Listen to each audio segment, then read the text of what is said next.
Maskati akanaka. My name is Prophetess Memory Matimbire from Daughters of Virtue Ndadiniwa Prayer Group.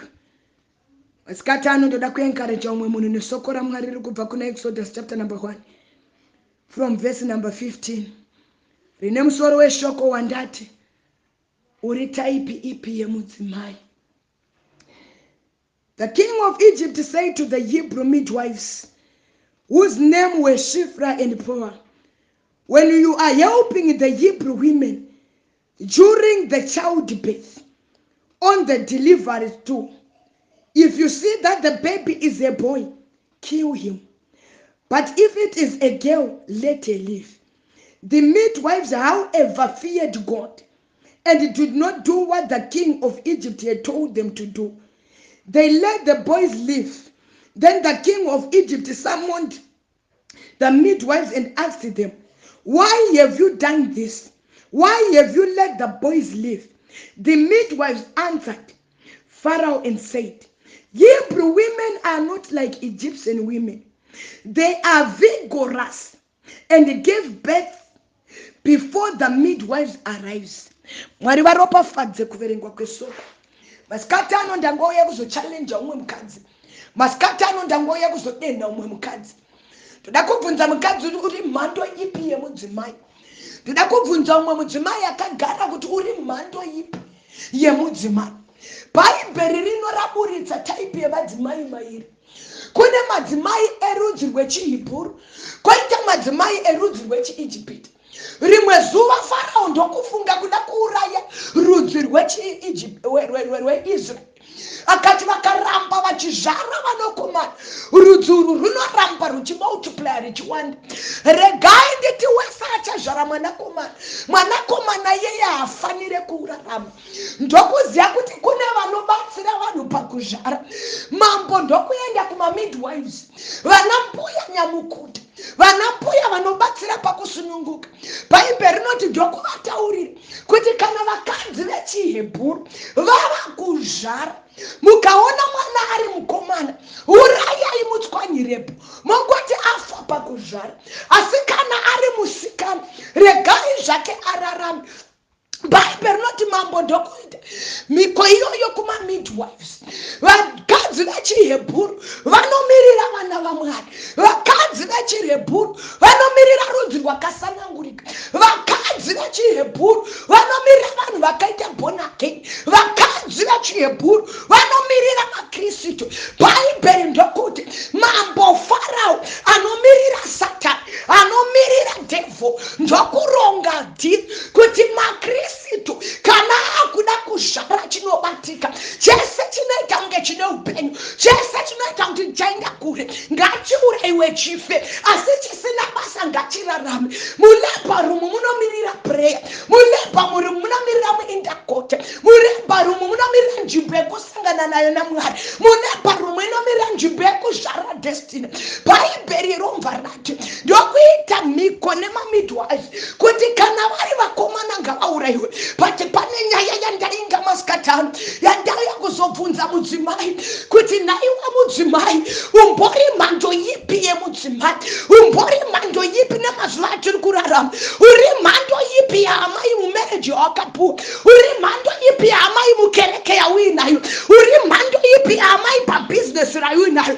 Bhaibheri rinoti makore ndokupindana, Farao ndokuona nyika yake yatowanda zvijaya, yatowanda vanakomana vari kuti samukei. Ndokuona kuti aiwa, kubva pandakataura nemamidwives hapana kuitwa zvandakataura. Ndamajaya ari kutowanda, vanakomana vari kutowanda. Bhaibheri rinoti Farao ndokuenda kumamidwives.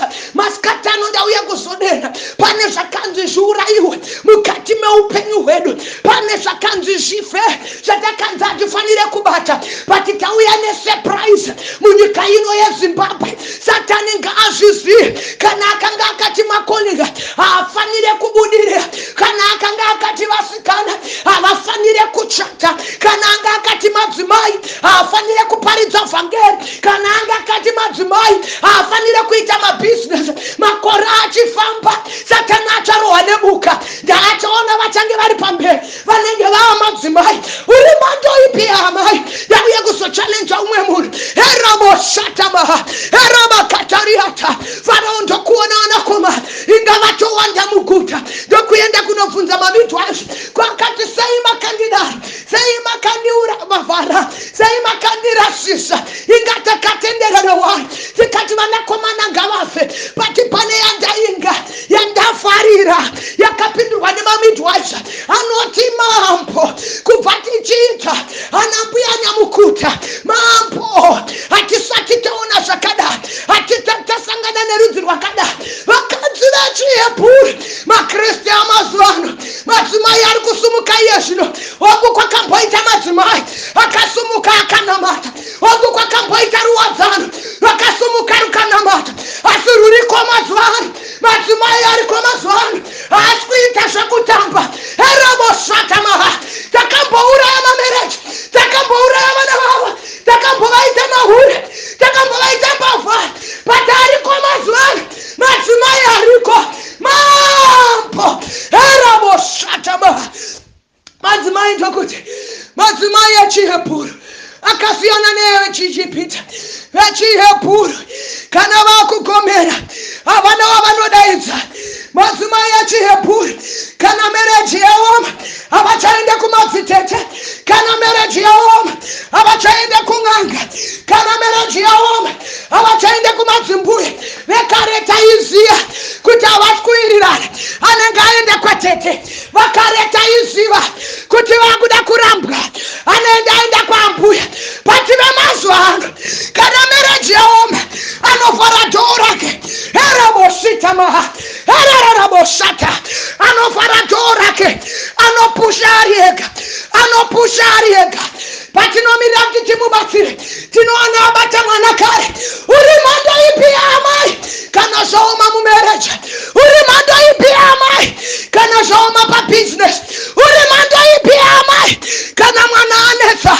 Vanoti vakare taienda kurwisi tonotonga nyaya dzavo, taigara pamatare tonotonga nyaya dzavo. But vechiHebheru vemazuva ano vanopusha vega, anocheka ega rukuvhuta, anopusha ega. Tinoona aputira mwana atozvara kare. Pane mudzimai wandiri kuchalenja masikata, haisisiri nguva yekumhanya kwadhikoni, haisisiri nguva yekumhanya kwamuyeredza, haisisiri nguva yekumhanya kwatete, haisisiri nguva yekumhanya kwambuya. Kana dambudziko raoma, come on push. Kana dambudziko rauya, come on push. Eraboshatamaha vakadzi vechiHebheru vakasiyana nevechiIjipita. Ava vanopusha vega, anovhara dhoo ega, haamirire mbuya nyamukuta. Come on push. Murume anetsa aenda kusmall house, vharai dhoo amai, musaende panext door, vharai dhoo amai, musaende kwatete, vharai dhoo amai, musaende kwasisi. Come on push, push in prayer. Ngavaone zvagadzirisika, ngavaone ya history yekuti